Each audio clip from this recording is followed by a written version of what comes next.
വേദിയിലും സദസ്സിലുമുള്ള ബഹുമാനപ്പെട്ടവരെ, അസ്സലാമു അലൈക്കും വറഹ്മത്തുള്ളാഹി വബറകാതുഹു. വളരെ ആഹ്ലാദകരമായ വർത്തമാനങ്ങൾ കേൾക്കുവാൻ, മനോഹരമായ കഥകൾ പറയുവാനാണ് ഈ സായാഹ്നത്തിൽ നമ്മളിവിടെ ഒത്തുചേർന്നിരിക്കുന്നത്. വിശുദ്ധ ഖുർആനിൽ നമുക്കെല്ലാവർക്കും അറിയാവുന്നതുപോലെ ധാരാളം കഥകൾ പറഞ്ഞിട്ടുണ്ട്. ധാരാളക്കണക്കിന് ചരിത്ര കഥകൾ പറഞ്ഞിട്ടുണ്ട്.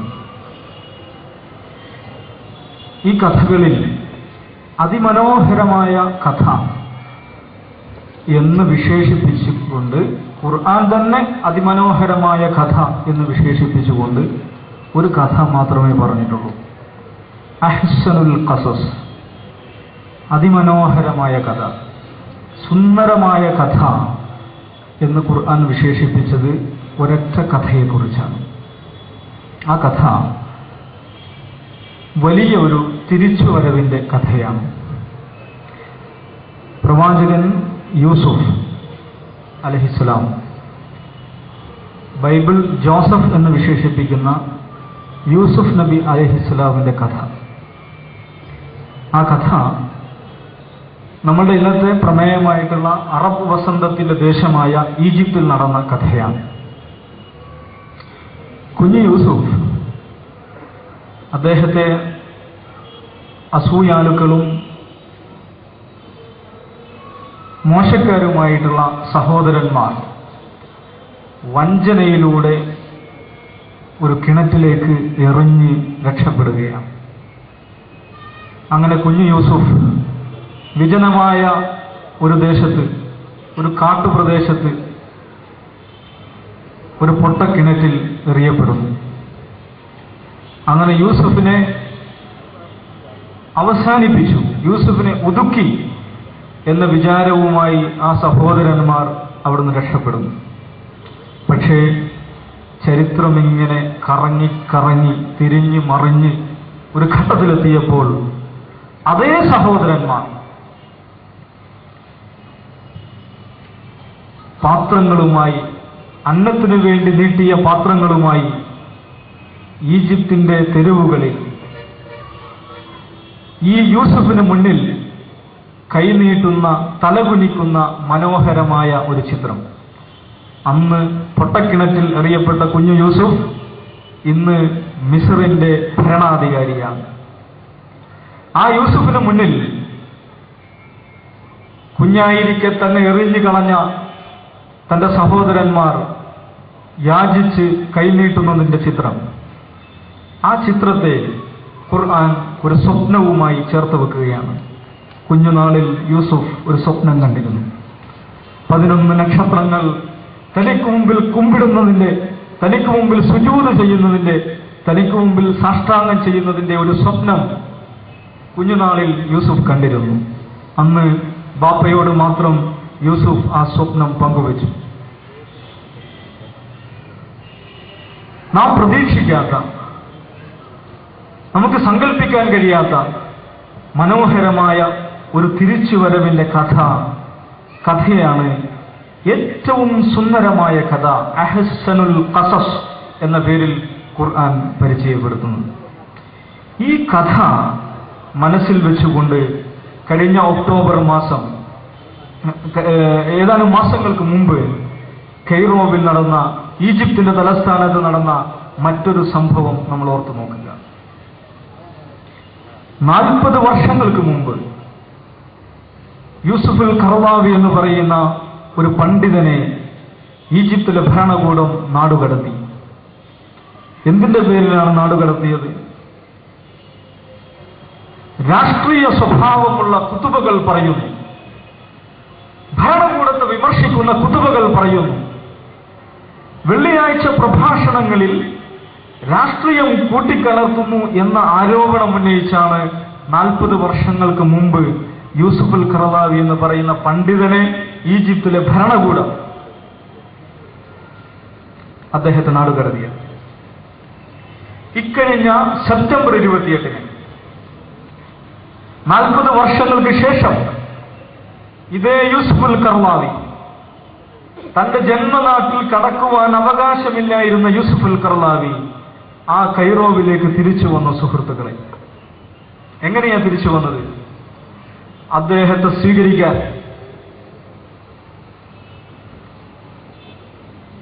ആ മനുഷ്യനെ സ്വീകരിക്കുവാൻ ലക്ഷക്കണക്കിന് ജനങ്ങളാണ്. ഏതാണ്ട് 20 ലക്ഷത്തോളം ജനങ്ങളാണ് കൈറോവിലെ തഹ്രീർ സ്ക്വയറിൽ തടിച്ചുകൂടിയത് എന്ന് നമ്മൾ മനസ്സിലാക്കണം.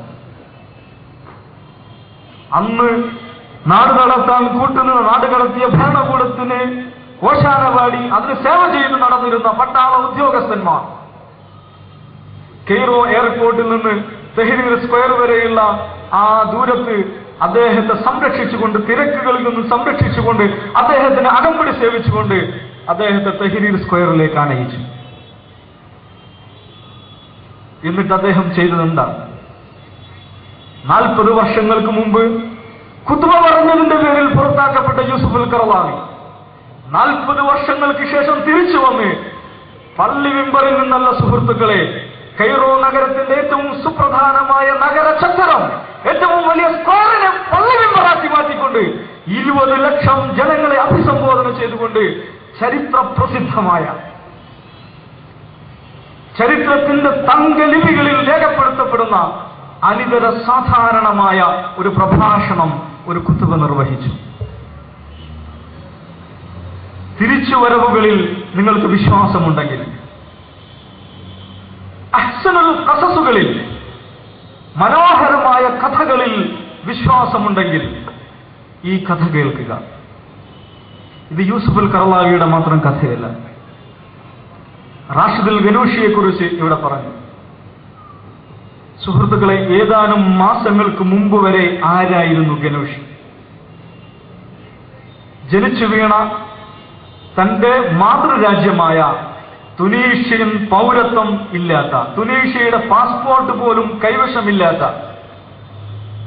മാറ്റി നിർത്തപ്പെട്ട, പുറത്താക്കപ്പെട്ട, ബഹിഷ്കൃതനായ ഒരു ഭീകരവാദിയായിരുന്നു ഗനൂഷി. ഒരു അഭയാർത്ഥി പാസ്പോർട്ട്, ബ്രിട്ടൻ അനുവദിച്ചു നൽകിയ ഒരു അഭയാർത്ഥി പാസ്പോർട്ടിന്റെ ബലത്തിലാണ് കഴിഞ്ഞ 22 വർഷമായി അദ്ദേഹം ജീവിക്കുന്നത്.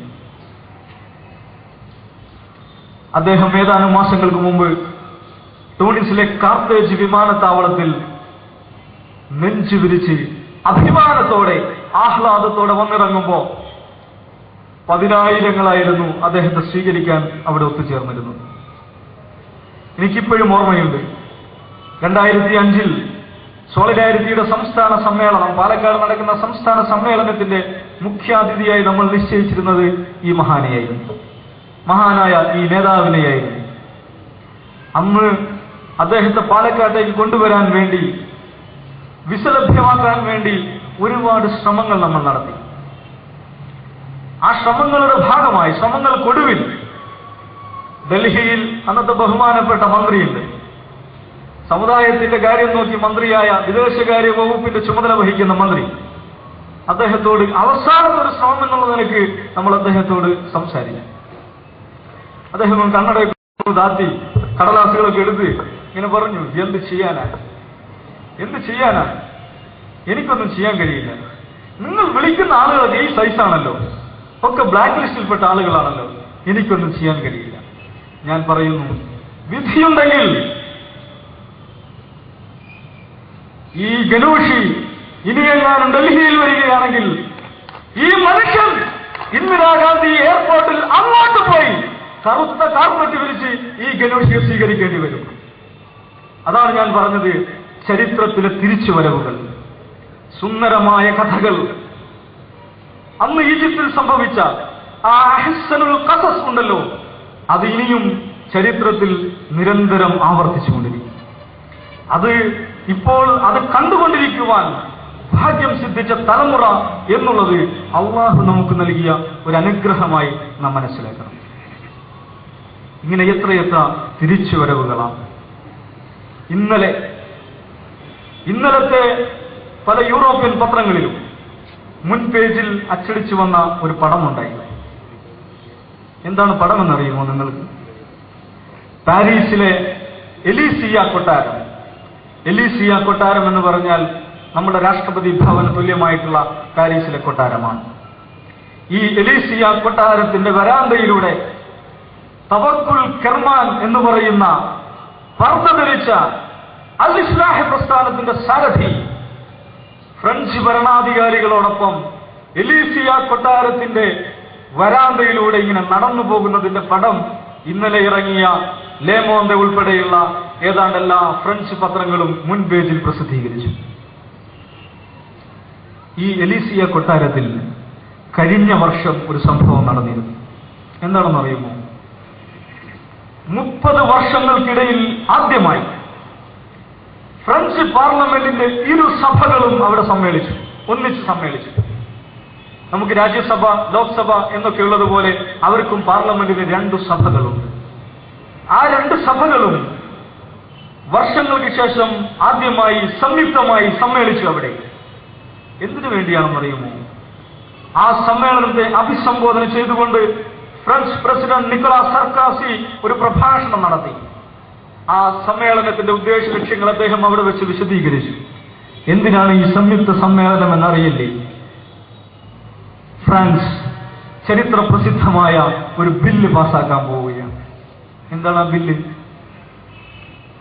പെൺകുട്ടികൾക്ക് തലമറച്ചുകൊണ്ട് പുറത്തിറങ്ങാൻ പറ്റില്ല, വിദ്യാലയങ്ങളിൽ പഠിക്കാൻ പറ്റില്ല എന്ന നിയമം പാസാക്കാൻ പോവുകയാണ്.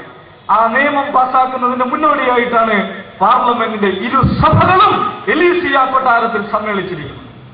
തലമുറച്ചുകൊണ്ട് പെൺകുട്ടികൾക്ക് സ്കൂളുകളിലും കോളേജുകളിലും യൂണിവേഴ്സിറ്റികളിലും വരാൻ പാടില്ല എന്ന നിയമം പാസാക്കിയ എലീസിയ കൊട്ടാരത്തിൽ തവക്കുൽ കർമാൻ തലമുറച്ചുകൊണ്ട് അഭിമാനത്തോടുകൂടി അന്തസ്സോടുകൂടി ധീരമായി അതിന്റെ വരാന്തകളിലൂടെ നടന്നു നീങ്ങുന്ന ചിത്രം സർക്കോസിയുടെ നാട്ടിലുള്ള പത്രങ്ങൾക്ക് പ്രസിദ്ധീകരിക്കേണ്ടി വന്നിട്ടുണ്ടെങ്കിൽ സുഹൃത്തുക്കളെ, സുന്ദരമായ കഥകൾ, അഹ്സനുൽ ഖസസ്, അത് ചരിത്രത്തിൽ നിരന്തരം ഇനിയും ആവർത്തിച്ചുകൊണ്ടിരിക്കാനുള്ളതാണ്.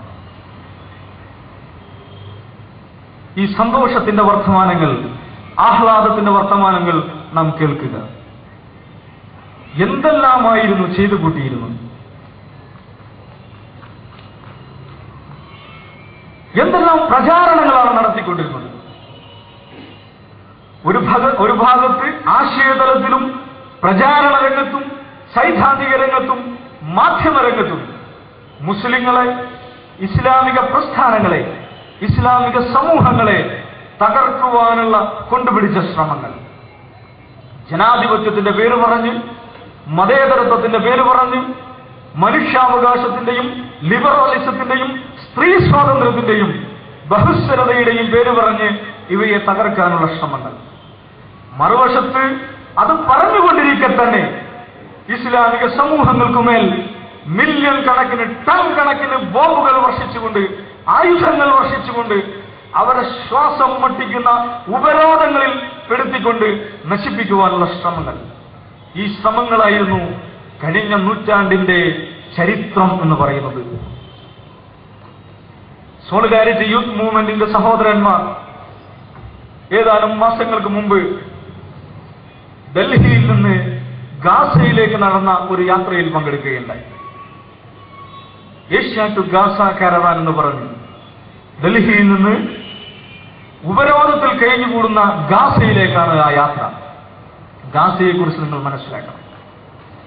ഈ തിരുവനന്തപുരം നഗരത്തിന്റെ മാത്രം വലുപ്പം വരുന്ന, ഒരുപക്ഷെ അത്രയും വലുപ്പം വരാത്ത ഒരു നഗരപ്രദേശമാണ്.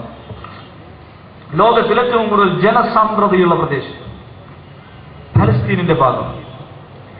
ആ പ്രദേശം എന്തിനാണ് ആ പ്രദേശത്തെ കഴിഞ്ഞ 7 വർഷത്തിലേറെയായി ഇസ്രയേലിന്റെ നേതൃത്വത്തിൽ അന്താരാഷ്ട്ര സമൂഹം, അമേരിക്കയും ഇസ്രയേലും യൂറോപ്പും ചേർന്ന് ഉപരോധത്തിൽപ്പെടുത്തിയിരിക്കുകയാണ്. കരയിലൂടെയും ആകാശത്തിലൂടെയും കടലിലൂടെയും അവിടേക്ക് ഒരാൾക്കും പ്രവേശിക്കാൻ പറ്റില്ല, അവിടെ നിന്ന് ഒരാൾക്കും പുറത്തു കിടക്കാൻ പറ്റില്ല.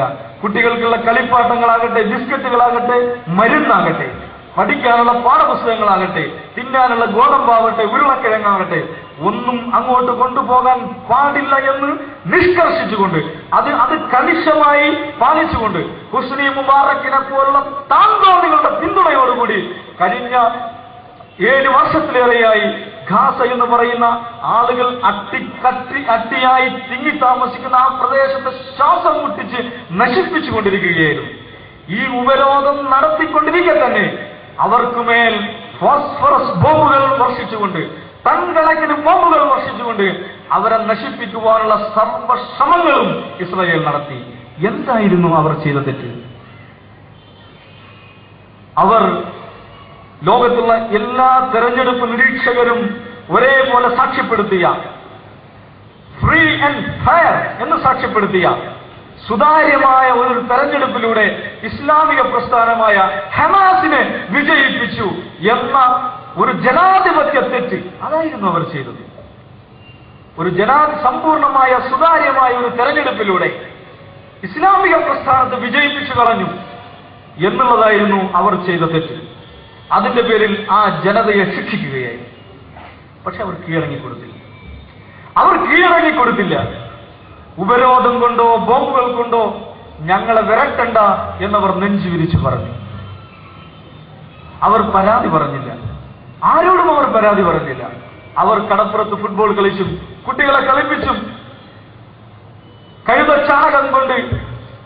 കഴുതച്ചാണകവും ചെളിയും ഉപയോഗിച്ച് കെട്ടിടങ്ങൾ നിർമ്മിച്ചും കിട്ടാവുന്ന വിഭവങ്ങൾ ഇസ്രായേൽ തന്നെ കൊടുത്തുവിട്ട മിസൈലുകളുടെ പാർട്സ് ഉപയോഗിച്ച് കൊച്ചു കൊച്ചു റോക്കറ്റുകൾ ഉണ്ടാക്കിയും അങ്ങനെ സ്വയം പര്യാപ്തതയുടെ, ആർജവത്തിന്റെ, ആത്മാഭിമാനത്തിന്റെ, അന്തസ്സിന്റെ, പോരാട്ട വീരത്തിന്റെ അത്യുജ്വലമായ, ചരിത്രത്തിൽ കേട്ടുകേൾവിയില്ലാത്ത ഷീബ് അബീ ത്വാലിബ് പ്രവാചകൻ ഉപരോധത്തിന് വിധേയമായ കഥ നമുക്കറിയാം.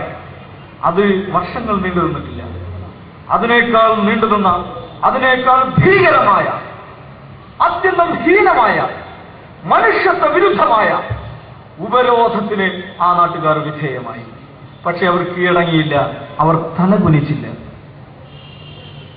നമ്മുടെ സുഹൃത്തുക്കൾ ദീർഘമായ 1 മാസത്തോളം നീണ്ട യാത്രക്കൊടുവിൽ ഗാസയിലെത്തിയതിനെ കുറിച്ച് അവർ അനുഭവങ്ങൾ പങ്കുവെച്ചപ്പോ അവർ പറഞ്ഞു, ഞങ്ങളുടെ ഈ യാത്രയിൽ ഞങ്ങൾക്ക് ഏറ്റവും രുചികരമായ ബിരിയാണി ലഭിച്ചത് ഗാസയിൽ നിന്നാണ്.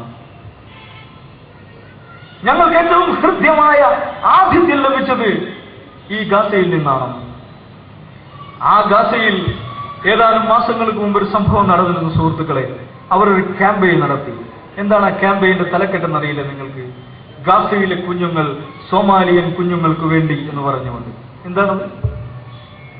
സോമാലിയ എന്ന് പറയുന്ന മറ്റൊരു രാജ്യത്ത് ലക്ഷക്കണക്കിന് മനുഷ്യർ പട്ടിണി കിടക്കുമ്പോ സമ്പന്ന ശൈക്കന്മാരും സമ്പന്ന രാജ്യങ്ങളും അങ്ങോട്ട് തിരിഞ്ഞു നോക്കാതെ നിൽക്കുമ്പോ ഉപരോധത്തിലും പട്ടിണിയിലും കഴിയുന്ന ഗാസയിലെ ജനങ്ങൾ അവർ സോമാലിയക്കാർക്ക് വേണ്ടി മില്യൺ കണക്കിന് രൂപ സമാഹരിച്ച് സഹായങ്ങൾ അയച്ചു കൊടുത്തു. ഇതാണ് ഇസ്ലാമിക പ്രസ്ഥാനങ്ങളുടെ പ്രതിരോധ വീര്യം എന്ന് നമ്മൾ മനസ്സിലാക്കണം. എന്റെ വിഷയം അതല്ല. ഈ ഗാസയിൽ ഏതാനും ആഴ്ചകൾക്ക് മുമ്പ് ഒരു സംഭവം ഉണ്ടായി. അതെന്താണെന്നറിയില്ലേ?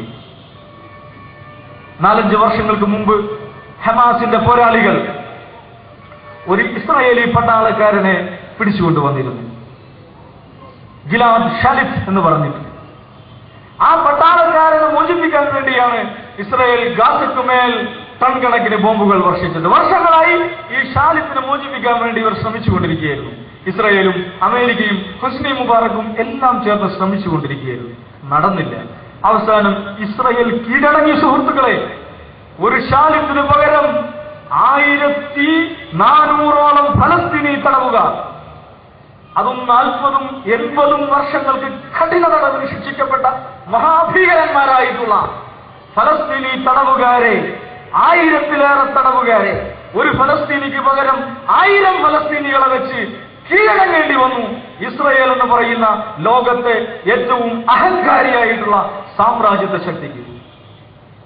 ഇതെന്തിന്റെ സൂചനയാണ്? പുതിയ കഥകൾ, സുന്ദരമായ കഥകൾ ഒരു ലോകത്ത് ആവർത്തിക്കാൻ പോകുന്നു എന്നതിന്റെ കിതപ്പോടുകൂടി ഒരാൾ പറയുന്നതായി, ഒരു ഇടതുപക്ഷ നേതാവ് പറയുന്നതായിട്ടാണ്. പഴയ ബൂസിംഗ് ബീച്ച് ഗോയേഴ്സ് അതിന് നടക്കുന്നത്. വെള്ളമടിച്ച് ബീച്ചിൽ പോയിരിക്കാൻ ഇനി പറ്റുമെന്ന് തോന്നുന്നില്ല എന്നാണ് ഇലക്ഷൻ റിസൾട്ടിനെ അവലോകനം ചെയ്തുകൊണ്ട് ഈ ലേഖനത്തിന്റെ ആദ്യ പാരഗ്രാഫിൽ പറയുന്നത്. ഇതൊക്കെയായിരുന്നു പുരോഗമനത്തിന്റെ ലക്ഷണങ്ങളായിട്ട്. വെള്ളമടിച്ച് ബീച്ചിൽ പോയിരിക്കുക, ടൂറിസത്തിന്റെ പേരിൽ വ്യഭിചാരവും സെക്സ് ടൂറിസവും വ്യാപകമാക്കുക. ഇങ്ങനെ ഈ സ്വഭാവത്തിൽ എന്തെല്ലാം ശരീഅത്തിന് എന്തെല്ലാം ഉണ്ടോ അതെല്ലാം നിയമവിരുദ്ധമാക്കുക, ശരീഅത്തിൽ വിരുദ്ധമായിട്ടുള്ള എന്തെല്ലാം ഉണ്ടോ അതെല്ലാം നിയമവിധേയമാക്കുക എന്നുള്ളത് ഒരു സ്റ്റേറ്റ് പോളിസിയായി സ്വീകരിച്ച് അതികണിശമായി അത് നടപ്പിലാക്കിയ രാജ്യമായിരുന്നു.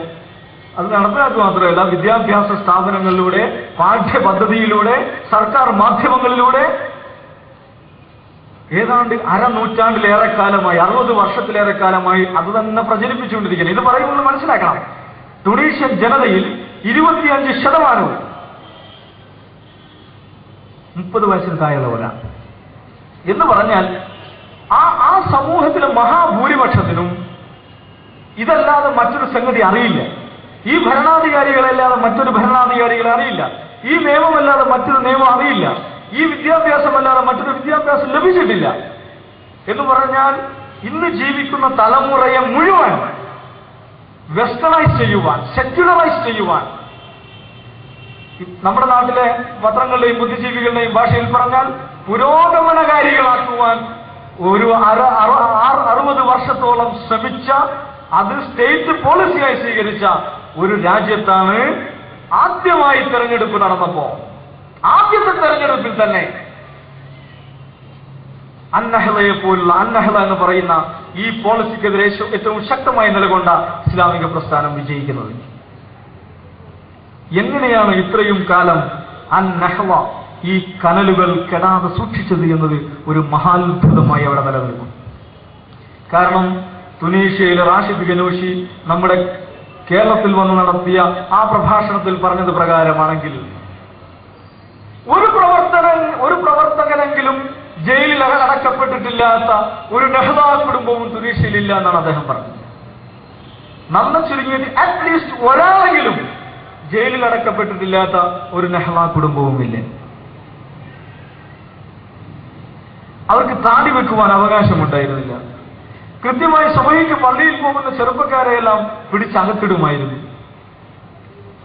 ഈ നിലയിൽ ഇസ്ലാമിക പ്രസ്ഥാനവുമായി ബന്ധപ്പെട്ട അവസാനത്തെ അടയാളക്കുറിയെപ്പോലും ഉച്ചാടനം ചെയ്യുവാൻ, ഭരണകൂട ശക്തി ഉപയോഗിച്ച് ഉച്ചാടനം ചെയ്യുവാൻ 1984 ഒരു തെരഞ്ഞെടുപ്പ് നടന്നിരുന്നു. നമ്മൾ മനസ്സിലാക്കണം, 84 അവിടെ ഒരു തെരഞ്ഞെടുപ്പ് നടന്നിരുന്നു. ഇന്ന് നടന്നതുപോലെയുള്ള സ്വതന്ത്രമായ സുതാര്യമായ തെരഞ്ഞെടുപ്പായിരുന്നില്ല. വളരെ ക്രൂരമായ ഭരണകൂട അടിച്ചമർത്തൽ നടന്ന തെരഞ്ഞെടുപ്പായിരുന്നു. ആ തെരഞ്ഞെടുപ്പിലും അന്നഹ്ദയായിരുന്നു ഏറ്റവും വലിയ ഒറ്റക്കക്ഷിയായത് നമ്മൾ മനസ്സിലാക്കണം. പക്ഷെ എന്ത് സംഭവിച്ചു? അന്നഹ്ദ വിജയിച്ചതോടുകൂടി അതിന്റെ പ്രവർത്തകരെ ക്രൂരമായി വേട്ടയാണ്. അങ്ങനെയാണ് റാഷിദ് ഗനൂഷിക്ക് നാട് വിടേണ്ടി വന്നത്. ഒന്ന് ആലോചിച്ച് നോക്ക് നിങ്ങൾ. തെരഞ്ഞെടുപ്പിൽ വിജയിച്ചതിന്റെ പേരിൽ ഒരു തവണ വേട്ടയാടപ്പെട്ട ആളാണ് അദ്ദേഹത്തിന്റെ പ്രസ്ഥാനം.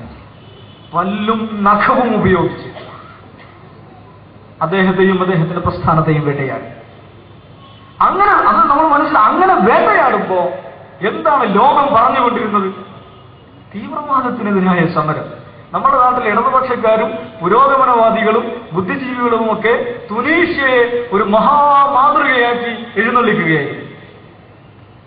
വളരെ പച്ചയായി ജനാധിപത്യത്തെയും പൗരാവകാശങ്ങളെയും ബലാത്സംഗം ചെയ്തുകൊണ്ട് ഇസ്ലാമിക പ്രസ്ഥാനങ്ങളെ അടിച്ചമർത്തുന്നതിനെയാണ് നമ്മുടെ നാട്ടിലെ മതേതരവാദികളും പുരോഗമനവാദികളും മാധ്യമങ്ങളും മഹാസംഭവമായി കൊണ്ടാടിയത്. റാഷിദ് ഗനൂഷിയെയും അന്നഹ്ദയെയും അവർ ഭീകരവാദികളായി മുദ്രകുത്തി.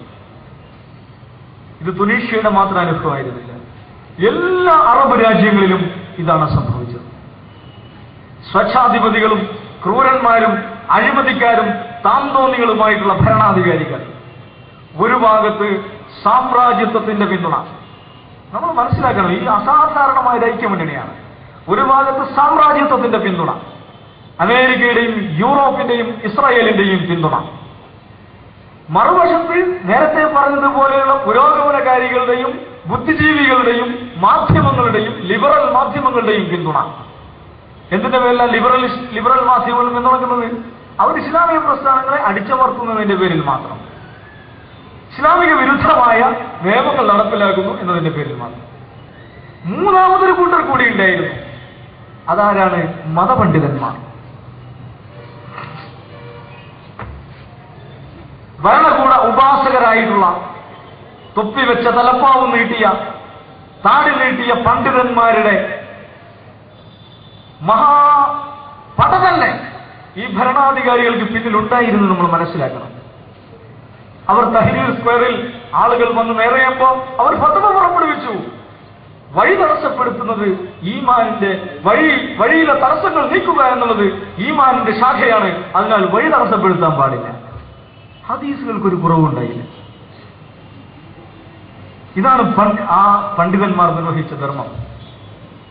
സ്വാതന്ത്ര്യത്തിനും മനുഷ്യാവകാശത്തിനും ഒരു പുതിയ നാളെയുടെ പിറവിക്കും വേണ്ടി ആ ചെറുപ്പക്കാർ തെരുവിൽ വന്ന് നിറഞ്ഞപ്പോ അവർക്ക് നേതൃത്വം നൽകേണ്ടിയിരുന്ന പണ്ഡിതന്മാർ കൂപമണ്ഡൂകങ്ങളെ പോലെ വൃത്തിഹീനമായ, മതത്തിന്റെ ഏറ്റവും വൃത്തിഹീനമായ, ഞാൻ പറയുന്നു അവരെ കുറിച്ച് നമുക്ക് ഏറ്റവും മോശപ്പെട്ട വാക്കുകൾ നമുക്ക് ഉപയോഗിക്കാനുള്ള സ്വാതന്ത്ര്യമുണ്ട്. കാരണം പ്രവാചകൻ പറഞ്ഞു, ആകാശത്തിന് ചുവട്ടിലെ ഏറ്റവും നികൃഷ്ട ജീവികളാണ് അവരെന്നാണ്.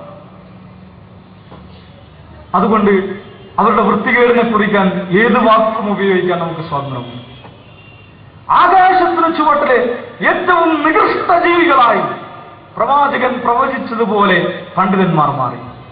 അങ്ങനെ ഒരു വശത്ത് സാമ്രാജ്യത്വത്തിന്റെ പിന്തുണ, മറുവശത്ത് പുരോഗമനവാദികളുടെയും ഇടതുപക്ഷത്തിന്റെയും പിന്തുണ. ഞാൻ വെറുതെ പറയുകയല്ല. താരിഖ് അലി എന്ന് പറഞ്ഞിട്ട് വലിയൊരു ഇടതുപക്ഷ എഴുത്തുകാരനുണ്ടായിരുന്നു ഈജിപ്തിൽ. അങ്ങേരുടെ ലേഖനങ്ങളും നമ്മുടെ നാട്ടിൽ ഹമീദ് ചെറുമംഗലൂരിന്റെ ലേഖനങ്ങളും വായിച്ചാൽ ശരിക്കും ഇത് ട്രാൻസ്ലേഷൻ തന്നെയാണെന്ന് നമുക്ക് തോന്നിപ്പോകും. ഒരേ വാദങ്ങൾ, രണ്ടും ഇടതുപക്ഷമാണ്, രണ്ടും മതേതര ലിബറൽ പുരോഗമനവാദികളാണ്. അപ്പൊ ഒരു സാമ്രാജ്യത്വത്തിന്റെയും മതേതര പുരോഗമനവാദികളുടെയും നികൃഷ്ടജീവികളായ മതപണ്ഡിതന്മാരുടെയും മുക്കൂട്ട് മുന്നണിയുടെ പിന്തുണയോടുകൂടി സാമ്രാജ്യത്വ ഏകാധിപത്യ ഭരണകൂടങ്ങൾ, താന്തോന്നി ഭരണകൂടങ്ങൾ ഇസ്ലാമിക പ്രസ്ഥാനങ്ങളെ തകർത്തുകൊണ്ട് അതിന് നേതാക്കന്മാരെ വേട്ടയാടിക്കൊണ്ട്, വേട്ടയാടുക എന്ന പദമൊക്കെ അവിടെ അപ്രസക്തമാക്കി പോകുന്ന തരത്തിൽ ആ വേട്ടയാടലിന്റെ ആഴം എത്രയുണ്ടെന്ന് മനസ്സിലാക്കാൻ നിങ്ങൾ ഒരേ ഒരു പുസ്തകം വായിച്ചാൽ മതി. സൈനബുൽ ഗസാലി എന്ന് പറയുന്ന ധീരയായിട്ടുള്ള ഇഖ്വാനുൽ മുസ്ലിമൂന്റെ നേതാവ്, വനിതയായിട്ടുള്ള പണ്ഡിതയായിട്ടുള്ള ആ മഹാ നേതാവ്, അള്ളാഹു അവർ അനുഗ്രഹിക്കുമാറാകട്ടെ. അവരുടെ ജയിലനുഭവങ്ങൾ എന്ന പുസ്തകം മാത്രം വായിച്ചാൽ മതി. ഒരു സ്ത്രീയോട് ഈജിപ്ഷ്യൻ ഭരണകൂടം ഇത്രയും മോശമായി, ഇത്രയും നികൃഷ്ടമായി, ഇത്രയും ക്രൂരമായി, ഇത്രയും കണ്ണിൽ ചോരയില്ലാത്ത വിധം പെരുമാറിയിട്ടുണ്ടെങ്കിൽ സാധാരണക്കാരായ ഇഖ്വാൻ പ്രവർത്തകരോട് അവരെങ്ങനെ പെരുമാറിയിട്ടുണ്ടാകും? സയ്യിദ് ഖുത്ബ് എന്ന് പറയുന്ന ധിഷണാശാലിയായിട്ടുള്ള മഹാനായിട്ടുള്ള പണ്ഡിതന് അദ്ദേഹത്തെ അവർ തൂക്കിലേറ്റിയില്ലേ സുഹൃത്തുക്കൾ? അബ്ദുൽ ഖാദർ ഔദ അദ്ദേഹത്തെ തൂക്കിലേറ്റിയില്ലേ? എന്തിന്? മഹാനായ ഉസ്താദ് ഇമാം ഹസനുൽ ബന്ന അദ്ദേഹത്തെ ഭരണകൂടത്തിന്റെ കിങ്കരന്മാർ വെടിവെച്ചു കൊന്നു.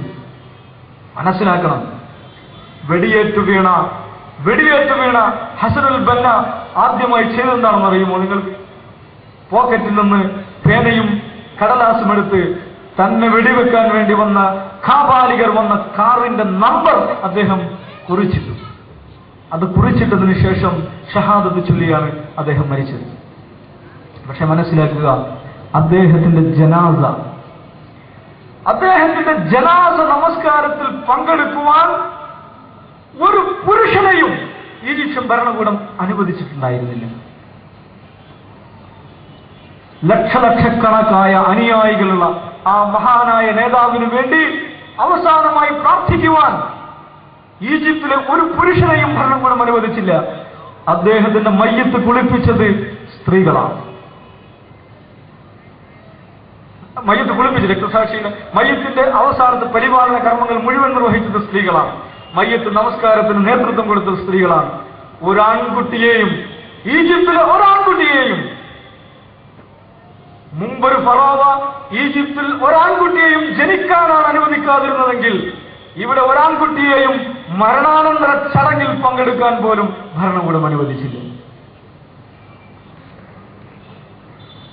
എന്തുമാത്രം ക്രൂരമായിട്ടാണ് വേട്ടയാടിയത്.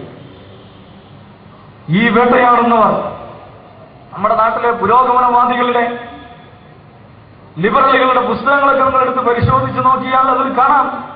അതിൽ മഹാനായ നേതാവാണ് അബ്ദുൽ നാസർ, ഗമാൽ അബ്ദുൽ നാസർ. ആരാ? അങ്ങേരാണ് ഇതൊക്കെ ചെയ്തുകൊണ്ടിരിക്കുന്നത്. മഹാനായ നേതാവാണ് അൻവർ സാദത്ത്, അങ്ങേരാണ് ഇതൊക്കെ ചെയ്തുകൊണ്ടിരിക്കുന്നത്. അപ്പൊ ഒരാൾ പുരോഗമനവാദിയാകുന്നതും മഹാനായ നേതാവാകുന്നതും ജനാധിപത്യവാദിയാകുന്നതും ഇസ്ലാമിക പ്രസ്ഥാനങ്ങളെ, ഇസ്ലാമിക ജനകീയ പ്രസ്ഥാനങ്ങളെ തകർക്കുകയും നശിപ്പിക്കുകയും അവരെ വേട്ടയാടുകയും അവരെ പിന്തുണക്കുന്ന മനുഷ്യരുടെ പ്രാഥമികമായ ജനാധിപത്യാവകാശങ്ങൾ നശിപ്പിക്കുകയും ചെയ്യുമ്പോഴാണ് എന്നതായിരുന്നു അടുത്ത കാലം വരെ ലോകനീതി എന്ന് പറയുന്നത്. അത് ഏറ്റവും തിടം വെച്ച്, ഏറ്റവും ഔദ്യോഗിക രൂപം കൊണ്ട്, ഏറ്റവും ശക്തമായി ഭരണകൂട നടത്തിപ്പിന്റെ ഭാഗമായി നടന്ന രണ്ടു രാജ്യങ്ങൾ, ആ രണ്ടു രാജ്യങ്ങളിൽ ഇന്ന് വന്നുകൊണ്ടിരിക്കുന്ന മാറ്റമാണ് നിങ്ങൾ ശ്രദ്ധിക്കേണ്ടത്. അതിൽ ഏറ്റവും ശക്തമായിരുന്ന രാജ്യം ഒന്ന് തുർക്കിയായിരുന്നുവെങ്കിൽ രണ്ടാമത് തുണീഷ്യയാണ്. ഈ രണ്ട് രാജ്യങ്ങളുമാണ് ഇന്ന് ലോക ഇസ്ലാമിക പ്രസ്ഥാനങ്ങളുടെ ഏറ്റവും ശക്തിമത്തായിട്ടുള്ള പ്രേരണാശക്തിയായി നിൽക്കുന്നത് എന്ന് മനസ്സിലാക്കുമ്പോൾ നമ്മൾ ഓർക്കുക, കുഞ്ഞു യൂസുഫ് തിരിച്ചു വന്ന ആ സുന്ദരമായ കഥയുണ്ടല്ലോ. അത് ചരിത്രത്തിൽ എന്നുമെന്നും ആവർത്തിച്ചു കൊണ്ടിരിക്കുന്ന ചരിത്രം ഒരു പിരിയൻ ഗോവണിയാണ് എന്ന് പറഞ്ഞത്, അതിന്റെ അർത്ഥം നമ്മൾ ശരിക്കും മനസ്സിലാക്കും. ഇന്ന് തുർക്കിയുടെ പ്രധാനമന്ത്രിയായിട്ടുള്ള ഉർദുഗാൻ, റജബ് തയ്യിബ് ഉർദുഗാൻ, അദ്ദേഹം ജീവിതത്തിൽ 6 മാസം ജയിലിൽ കിടന്നിട്ടുണ്ട്. എന്തിനു വേണ്ടിയാണ് അദ്ദേഹം ജയിലിൽ കിടന്നത് അറിയോ നിങ്ങൾക്ക്? ജയിലിൽ കിടക്കുന്നതിന് മുമ്പ് അദ്ദേഹം തുർക്കിയിലെ ഏറ്റവും വലിയ നഗരമായ ഇസ്താംബുൾ നഗരത്തിന്റെ മേയറായിരുന്നു. ഇസ്ലാമിക പ്രസ്ഥാനത്തിന്റെ ബാനറിൽ മത്സരിച്ച് വിജയിച്ച് ഇസ്താംബുൾ നഗരത്തിന്റെ മേയറായ ആളാണ്. അങ്ങനെ മേയറായിരിക്കെ ലോകത്തെ ഏറ്റവും മികച്ച മേയർക്കുള്ള അവാർഡ്, UN-ന്റെ അവാർഡ് വാങ്ങിയ ആളാണ്. ആ മനുഷ്യൻ പിന്നീട് വന്ന തെരഞ്ഞെടുപ്പിൽ ഇസ്ലാമിക പ്രസ്ഥാനത്തിന്റെ നായകനായി മത്സരിക്കുന്ന സമയത്ത് ഒരു തെരഞ്ഞെടുപ്പ് പൊതുയോഗത്തിൽ ഒരു കവിത ചൊല്ലി, ഒരു പഴയ തുർക്കി കവിയുടെ ഒരു കവിത ചൊല്ലി. ആ കവിതയുടെ സാരാംശം എന്താണെന്ന് പറഞ്ഞാൽ, മിനാരങ്ങൾ നമ്മുടെ കുന്തമനകളാണ്, മിഹ്റാബുകൾ നമ്മുടെ പടക്കളങ്ങളാണ് എന്നർത്ഥം വരുന്ന ഒരു 4 വരി തുർക്കി കവിത പാടിയതിന്റെ പേരിൽ തെരഞ്ഞെടുപ്പിൽ മത്സരിക്കുവാനുള്ള അംഗീകാരം റദ്ദാക്കപ്പെട്ട് 6 മാസം തടവിൽ കഴിഞ്ഞ ആളാണ് ഉർദുഗാൻ. ഇപ്പൊ അവിടെ പ്രസിഡന്റ് ആയിട്ടുള്ള അബ്ദുല്ല ഗുൽ, അദ്ദേഹം തടവിൽ കഴിഞ്ഞിട്ടുണ്ട്, തെരഞ്ഞെടുപ്പിൽ നിന്ന് വിലക്കപ്പെട്ടിട്ടുണ്ട്. എന്തിന്റെ പേരിലാണെന്ന് അറിയുമോ? പൊതുചടങ്ങിൽ മസ്തയിട്ട ഭാര്യയോടൊപ്പം പങ്കെടുത്തു എന്നതിന്റെ പേരിൽ. ശ്രദ്ധിക്കണം നിങ്ങൾ. 99.5% മുസ്ലിങ്ങളുള്ള രാജ്യമാണ്. അവിടെ ഭാര്യ മസ്തയിട്ട് പൊതുചടങ്ങിൽ പങ്കെടുത്തു എന്നതിന്റെ പേരിൽ നിയമ നടപടിക്ക് വിധേയനായ അബ്ദുല്ല ഗുൽ എന്ന അവിടുത്തെ പ്രസിഡന്റാണ്.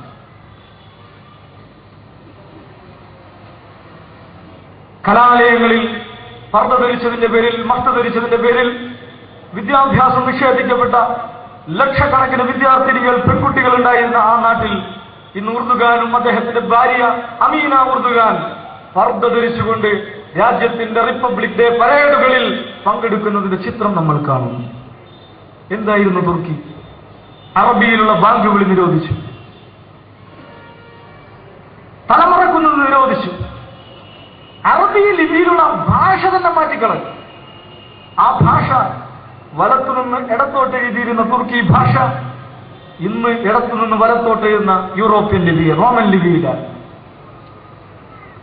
ഈ നിലയിൽ ഇസ്ലാമുമായി ബന്ധപ്പെട്ട സർവ്വ ചിഹ്നങ്ങളെ ഭരണകൂട ശക്തി ഉപയോഗിച്ച് നശിപ്പിച്ചു.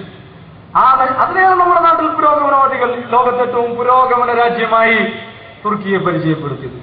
പക്ഷേ ആ തുർക്കി ഇന്ന് മുഴുവൻ മുസ്ലിം ലോകത്തിനും ഇസ്ലാമിക പ്രസ്ഥാനങ്ങൾക്കും ആവേശവും പ്രേരണയും നൽകുന്ന ശക്തിയായി മാറി എന്ന് പറഞ്ഞാൽ അതിന്റെ അർത്ഥം കഴിഞ്ഞ 60-70 വർഷക്കാലം കൊണ്ട് സാമ്രാജ്യത്വവും അതിന്റെ പ്രത്യയശാസ്ത്ര ഉപകരണങ്ങളും ചേർന്ന് മുസ്ലിം സമൂഹത്തെ നശിപ്പിക്കുവാൻ വേണ്ടി ഏറ്റവും വലിയ ശ്രമങ്ങൾ നടത്തിയ ഏറ്റവും പ്രധാനപ്പെട്ട 2 ഭൂപ്രദേശങ്ങളിൽ തന്നെയാണ് ഇസ്ലാമിക ശക്തി, ഇസ്ലാമിക പ്രസ്ഥാനം ഏറ്റവും ശക്തമായി തിരിച്ചു വരുന്നത്.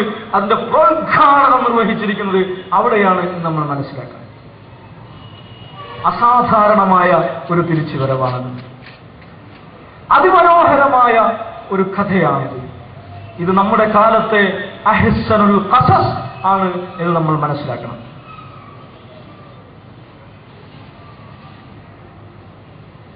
ഈ അനുഭവത്തിലേക്ക്, ഈ ഒരു പുതിയ അധ്യായത്തിലേക്ക്, പുതിയൊരു ചരിത്ര സന്ധിയിലേക്ക്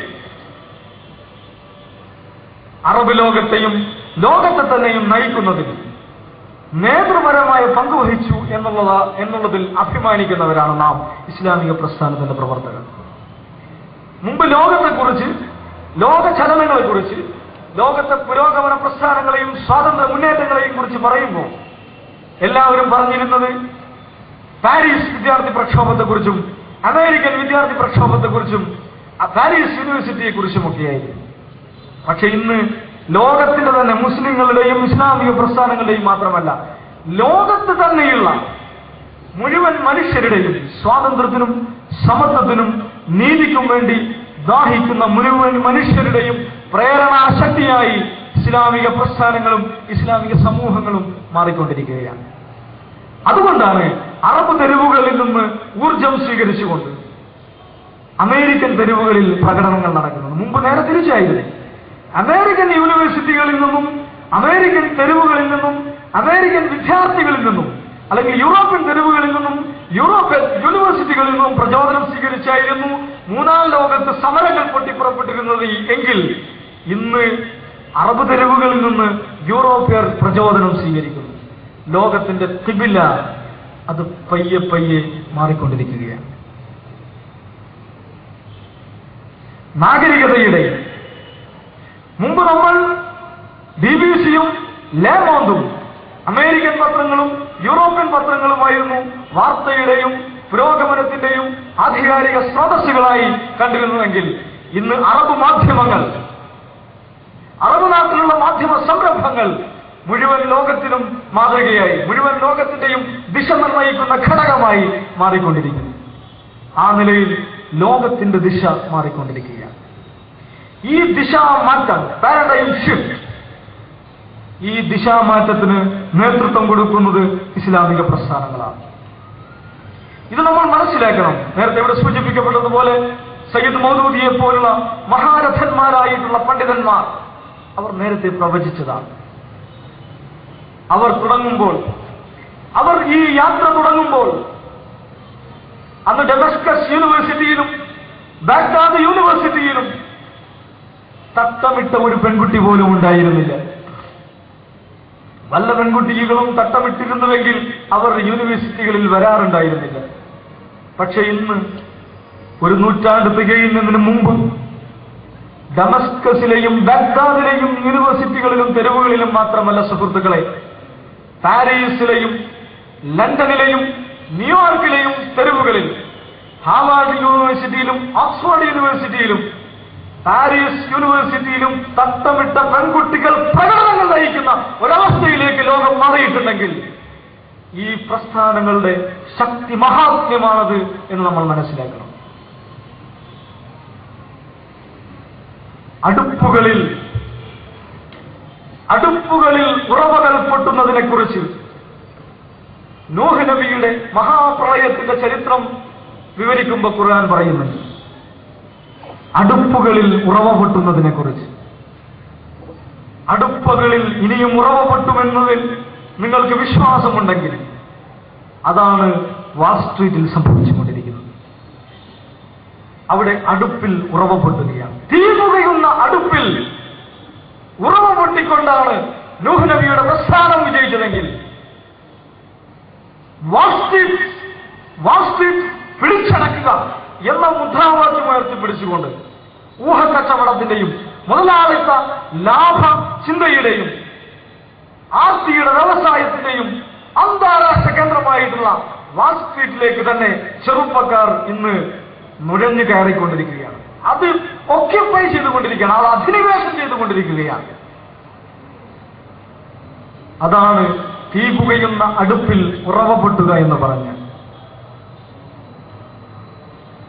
അതിനാൽ ഞാൻ പറയുന്ന സുഹൃത്തുക്കളെ, അഭിമാനിതരാവുക, ആഹ്ലാദഭരിതരാവുക, സന്തോഷിക്കുക, ആത്മാഭിമാനത്തോടുകൂടി ലോകത്തെ നേരിടുവാൻ, ലോകത്തെ അഭിമുഖീകരിക്കുവാൻ, ലോകത്തിന് മുമ്പിൽ എഴുന്നേറ്റ് നിൽക്കുവാൻ നാം സജ്ജരാവേണ്ടതുണ്ട്. അറബ് വസന്തത്തെക്കുറിച്ച് സംസാരിക്കുമ്പോൾ ഒന്ന് രണ്ട് വേറെയും പാഠങ്ങളുണ്ട്. അതുകൂടി പറഞ്ഞുകൊണ്ട് ഞാൻ അവസാനിപ്പിക്കാം. ഒന്ന്, നേരത്തെ പറഞ്ഞതുപോലെ സാമ്രാജ്യത്വത്തിന്റെയും പുരോഗമനവാദികളുടെയും ലിബറലുകളുടെയും അവരുടെ ഉച്ചഭാഷണികളായിട്ടുള്ള നമ്മുടെ നാട്ടിലെ ബുദ്ധിജീവികളുടെയും മാധ്യമങ്ങളുടെയും അവർ പടുത്തുയർത്തിയ സിദ്ധാന്തങ്ങളുടെയും ചരമക്കുറിയാണ് അറബ് വസന്തം എഴുതിയതെങ്കിൽ മറ്റൊരു ചരമക്കുറി കൂടി അറബ് വസന്തം എഴുതിയിട്ടുണ്ട്. അതെന്താണെന്ന് ചോദിച്ചാൽ, ഹിംസയുടെയും ആയുധത്തിന്റെയും അക്രമത്തിന്റെയും വഴിയിലൂടെ ലോകത്തെ മാറ്റിക്കളയാം, വിപ്ലവങ്ങൾ കൊണ്ടുവരാം, പിച്ചാത്തിയും ഗുണ്ടും ഉപയോഗിച്ച് വിപ്ലവം നടത്തിക്കളയാം എന്ന് വിചാരിക്കുന്നവർക്ക് കൂടി മറുപടിയാണ്, അവരുടെ വാദങ്ങളെ കൂടിയാണ് അറബ് തെരുവുകളിലെ ചെറുപ്പക്കാർ കീഴ്മേൽ മറിച്ചിരിക്കുന്നത് നമ്മൾ മനസ്സിലാക്കണം. ഈ മുന്നേറ്റം മനുഷ്യർക്ക് വേണ്ടി നമ്മളുടെ എല്ലാം നേതാവ് ഇബ്രാഹിം പ്രവാചകനെ അനുസ്മരിക്കുന്ന ഒരു മാസം കൂടി, ഇതുകൂടി പറഞ്ഞ് ഞാൻ അവസാനിപ്പിക്കാം. ഇബ്രാഹിം പ്രവാചകന്റെ വലിയൊരു പ്രത്യേകതയുണ്ട്. അതെന്താണെന്ന് ചോദിച്ചാൽ, രണ്ട് സവിശേഷമായ വ്യക്തിത്വം അദ്ദേഹത്തെക്കുറിച്ച് ഖുർആൻ പരിചയപ്പെടുത്തുന്നു. ഒന്ന്, അദ്ദേഹം ഖലീലുള്ളാ ആയിരുന്നു, അള്ളാഹുവിന്റെ ഇന്റിമേറ്റ് ഫ്രണ്ട്, അള്ളാഹുവിന്റെ അടുത്ത സുഹൃത്തായിരുന്നു, ദൈവത്തിന്റെ കൂട്ടുകാരനായി, ദൈവത്തിന്റെ കളിക്കൂട്ടുകാരായ, ദൈവത്തിന്റെ കൂട്ടുകാരനായിരിക്കെ തന്നെ അദ്ദേഹം ഇമാമുന്നാസ്, ജനനേതാവുമായിരുന്നു. മതേതരത്വ ബോധത്തിന് സങ്കല്പിക്കാൻ കഴിയാത്ത ഒരു വ്യക്തിത്വമാണ്. ഇസ്ലാമിന്റെ തന്നെ പ്രത്യേകതയാണ്. ഒരേ സമയം ദൈവത്തിന്റെ കൂട്ടുകാരൻ, ജനകീയ നേതാവ്. അതാണ് ഇബ്രാഹിമി വ്യക്തിത്വത്തിന്റെ പ്രത്യേകത. ആ മനുഷ്യൻ മകൻ ഇസ്മായിലുമായി ചേർന്ന് വിശുദ്ധ ദേവാലയം പടുത്തുയർത്തുമ്പോൾ നടത്തിയ പ്രാർത്ഥന ഖുർആൻ 2 സ്ഥലത്ത് വിശദീകരിക്കുന്നു. ആ പ്രാർത്ഥനയിൽ 3 ആവശ്യങ്ങളാണ് അദ്ദേഹം ഉന്നയിച്ചത്. ഒന്ന്, റബ്ബി ജഅൽനി മുഖീമസ്സലാഹ്. അത് ആധ്യാത്മികമായ ഒരു ആവശ്യമായിരുന്നു. ആകാശലോകവുമായി ബന്ധപ്പെട്ട, അള്ളാഹുവുമായി ബന്ധപ്പെട്ട ഒരാവശ്യമായിരുന്നു. നിന്നെ നിത്യവും ഉപാസിക്കുന്ന, നിന്നെ നിത്യവും ധ്യാനിക്കുന്ന, നിനക്ക് മുമ്പിൽ കുമ്പിടുന്ന ഒരാളായി എന്നെ മാറ്റണം റബ്ബേ. അതാണ് ഒന്നാമത്തെ ആവശ്യം. എന്താണ് രണ്ടാമത്തെ ആവശ്യം? റബ്ബി ജഅൽ ഹാദാ ബലദൻ ആമിന. അത് നമ്മുടെ ഭാഷയിൽ പറഞ്ഞാൽ കണിശമായും ഒരു രാഷ്ട്രീയ ആവശ്യമായിരുന്നു. സ്വാസ്ഥ്യമുള്ള, സുരക്ഷിതത്വമുള്ള, അന്ന് കളിയാടുന്ന, നിർഭയത്വമുള്ള ഒരു രാജ്യമാക്കി ഈ രാജ്യത്ത് നീ മാറ്റണം. മൂന്നാമത്തതോ, വർസുഖ് അഹ്ലഹു മിനസ് സമറാത്ത്. സുഭിക്ഷത നൽകണം നീ റബ്ബേ, നീ നാട്ടുകാർക്ക് സുഭിക്ഷത നൽകണം. അത് നമ്മുടെ ഭാഷയിൽ പറഞ്ഞാൽ അതും ഒരു രാഷ്ട്രീയ ആവശ്യമോ ഒരു സാമ്പത്തിക ആവശ്യമോ ആണ്. 3 ആവശ്യങ്ങളാണ് വിശുദ്ധ ദേവാലയം പടുത്തുയർത്തിക്കൊണ്ട് അദ്ദേഹം ആവശ്യപ്പെട്ടു. ഒന്ന്, ദൈവത്തെ ഉപാസിക്കുവാനുള്ള, ആധ്യാത്മികമായ, ആത്മീയമായ ശാന്തി നേടുവാനുള്ള അതിന്റെ ഒരു സുഹൃതം, നിർഭയത്വമുള്ള നാട്, സുഭിക്ഷതയുള്ള നാട്. അതാണ് റബ്ബി ഹാദൽ ബൈത്തുല്ലദീ അത്അമഹും മിൻ ജൂ വആമനഹും മിൻ ഖൗഫ് എന്ന് ഖുർആൻ മറ്റിടത്ത് വിശേഷിപ്പിക്കുന്നു. ആ ദേവാലയമുണ്ടല്ലോ, ആ ദേവാലയത്തിന്റെ നാഥനുണ്ടല്ലോ, അത്അമഹും മിൻ ജൂ വആമനഹും മിൻ ഖൗഫ്, നിർഭയത്വം, ഭക്ഷ്യസുരക്ഷ, ഇത് രണ്ടുമാണ് നിങ്ങൾക്ക് പ്രദാനം ചെയ്തത്. ഇത് ഇസ്ലാമിന്റെ ഒരു സ്വപ്നമാണ് സുഹൃത്തുക്കളെ. നേരത്തെ ഇവിടെ സുരേന്ദ്ര ബാബു സൂചിപ്പിച്ചു, അന്നത്തിനു വേണ്ടിയുള്ള സമരം. ലോകത്തെ ഇളക്കി മറിച്ചതല്ല, അന്നത്തിനു വേണ്ടിയുള്ള, അരിക്ക് വേണ്ടിയുള്ള, കഞ്ഞിക്ക് വേണ്ടിയുള്ള സമരമായിരുന്നു എന്ന് അദ്ദേഹം പറഞ്ഞു. ശരിയാണ്, പക്ഷേ അത് ഭാഗികമായ ശരി മാത്രമാണ്. ഇസ്ലാം പറയുന്നു അന്നത്തിനും നിർഭയത്വത്തിനും വേണ്ടിയിട്ടുള്ള സമരമാണ്, അന്നത്തിനും ആത്മാഭിമാനത്തിനും വേണ്ടിയുള്ള സമരമാണ്. ജനാധിപത്യത്തെക്കുറിച്ചുള്ള റാഷിദ് ഖനൂഷിയുടെ പരികൽപ്പനകൾ, സിദ്ധാന്തങ്ങൾ അടിത്തറയാക്കിയിരിക്കുന്ന ഖുർആനിക ആയത്ത് തന്നെ വലഖദ് കറംനാ ബനി ആദം എന്ന് പറയുന്ന ആയത്താണ്. മനുഷ്യന്റെ ആത്മാഭിമാനം, ഹ്യൂമൻ ഡിഗ്നിറ്റി. നിങ്ങൾക്ക് എത്ര ഭക്ഷണം കിട്ടിയിട്ടും കാര്യമില്ല, ആത്മാഭിമാനത്തോടുകൂടിയും അന്തസ്സോടുകൂടിയും നിർഭയത്തോടുകൂടിയും ജീവിക്കാൻ കഴിയണം. അതുകൊണ്ടാണ് സുഹൃത്തുക്കളെ, ലിബിയയിൽ അന്നത്തിന്റെ ഒരു പ്രശ്നം ഉണ്ടായിരുന്നില്ല, സമൃദ്ധമായിരുന്നു ആ രാജ്യം. അതുകൊണ്ടാണ് ലിബിയയിൽ പ്രക്ഷോഭം പൊട്ടിപ്പുറപ്പെട്ടപ്പോ തിരിച്ചു വന്ന് ഡൽഹിയിൽ വിമാനമിറങ്ങിയ ഇന്ത്യക്കാരുടെ അഭിമുഖം നമ്മുടെ പത്രങ്ങൾ പ്രസിദ്ധീകരിച്ചിരുന്നു. അവർ പറയുന്നു, ഞങ്ങൾ സ്വർഗത്തിൽ നിന്നാണ് വരുന്നത്. ശരിയാണ് അവർ പറഞ്ഞത്. അവിടെ വൈദ്യുതി ബില്ല് ഇല്ലാത്ത രാജ്യമാണത്, പട്ടിണിയില്ലാത്ത രാജ്യമാണത്, വിദ്യാഭ്യാസം, ആരോഗ്യം, ഇത് മുഴുവൻ സൗജന്യമായിട്ടുള്ള രാജ്യമാണത്. ലോകത്ത് പെട്രോള്, ഏറ്റവും മികച്ച പെട്രോൾ ഏറ്റവും കുറഞ്ഞ വിലയ്ക്ക് ലഭിക്കുന്ന രാജ്യമാണത്. സാമൂഹിക ക്ഷേമ പെൻഷൻ ഏറ്റവും ഗംഭീരമായി നടപ്പിലാക്കിയുള്ള രാജ്യമാണത്. ലോകത്ത് തന്നെ മഹാത്ഭുതമായിട്ടുള്ള, ഗദ്ദാഫി അതിനെ 8ാമത്തെ അത്ഭുതം എന്നാണ് വിശേഷിപ്പിച്ചത്, ഇറിഗേഷൻ പ്രൊജക്ട്, മരുഭൂമിയിലൂടെ കൃത്രിമ നദികൾ സൃഷ്ടിച്ചുകൊണ്ട് ലോകത്തെ തന്നെ ഏറ്റവും മികച്ച ജലസേചന പദ്ധതി നടപ്പിലാക്കിയ ആളാണ് ഗദ്ദാഫി. അങ്ങനെയുള്ള ഒരു ജലസേചന പദ്ധതിയുടെ കുഴലിൽ വെച്ചാണ് അങ്ങനെ പിടികൂടിയെന്നത് വേറെ വിഷയം. അപ്പം അന്നത്തിന്റെ പ്രശ്നം ലിബിയയിൽ ഉണ്ടായിരുന്നില്ല, പക്ഷേ അവിടെ ആത്മാഭിമാനത്തിന്റെ പ്രശ്നം ഉണ്ടായിരുന്നു. ഇബ്രാഹിം പ്രവാചകൻ ആവശ്യപ്പെട്ട അമ്നുണ്ടല്ലോ, അള്ളാഹു നമുക്ക് വാഗ്ദാനം നൽകിയ ആ ഡിഗ്നിറ്റി ഉണ്ടല്ലോ, വലഖദ് കറംനാ ബനി ആദം എന്ന് പറഞ്ഞ ഈ ആത്മാഭിമാനമില്ലെങ്കിൽ, സ്വാതന്ത്ര്യമില്ലെങ്കിൽ തിന്നട എന്ന് പറഞ്ഞിട്ടാണ് നമ്മൾ തിന്നുന്നതെങ്കിൽ ആ ഭക്ഷണത്തിന് രുചി ഉണ്ടാവില്ല. അപ്പൊ ആത്മാഭിമാനവും അന്നവും അള്ളാഹുവിനെ ഉപാസിക്കുവാനുള്ള സ്വാതന്ത്ര്യവും അതിനുള്ള അവസരവും അത് ലോകത്തിന് കൊടുക്കാൻ വേണ്ടി, ലോകത്തിന് വേണ്ടി അത് സ്വപ്നം കാണുന്ന ഒരാശയത്തിന്റെ പേരാണ് ഇസ്ലാം എന്ന് പറയുന്നത്. നമ്മുടെ പിതാവായിട്ടുള്ള ഇബ്രാഹിം അലൈഹിസ്സലാത്തു വസ്സലാം സ്വപ്നം കണ്ടതും പ്രാർത്ഥിച്ചതും അതിന്റെ നിത്യസ്മാരകമായി ദേവാലയം പണിതുയർത്തിയതും ആ ഒരു സ്വപ്നം മനസ്സിൽ വെച്ചുകൊണ്ടായിരുന്നു. ആ ഒരു സ്വപ്നം സഫലീകരിക്കുവാൻ വേണ്ടിയുള്ള യാത്രയിലായിരുന്നു സുഹൃത്തുക്കളെ നമ്മൾ ഇത്രയും കാലം. ആ യാത്രയിൽ കൂടുതൽ ആവേശത്തോടെ, കൂടുതൽ ആഹ്ലാദത്തോടെ, കൂടുതൽ സന്തോഷത്തോടെ, കൂടുതൽ വലിയ ബലികൾ നൽകിക്കൊണ്ട് ഇനിയും മുന്നേറേണ്ടതുണ്ട് എന്നുള്ളതിന്റെ മഹാസന്ദേശമാണ് അറബ് വസന്തം മുന്നോട്ട് വയ്ക്കുന്നത്. ആ സന്ദേശത്തെ നെഞ്ചേറ്റിക്കൊണ്ട് നിങ്ങൾ പിരിഞ്ഞു പോകുക. നിങ്ങൾക്ക് എല്ലാവർക്കും അഭിവാദനങ്ങൾ നേർന്നുകൊണ്ട് ഞാൻ അവസാനിപ്പിക്കുന്നു.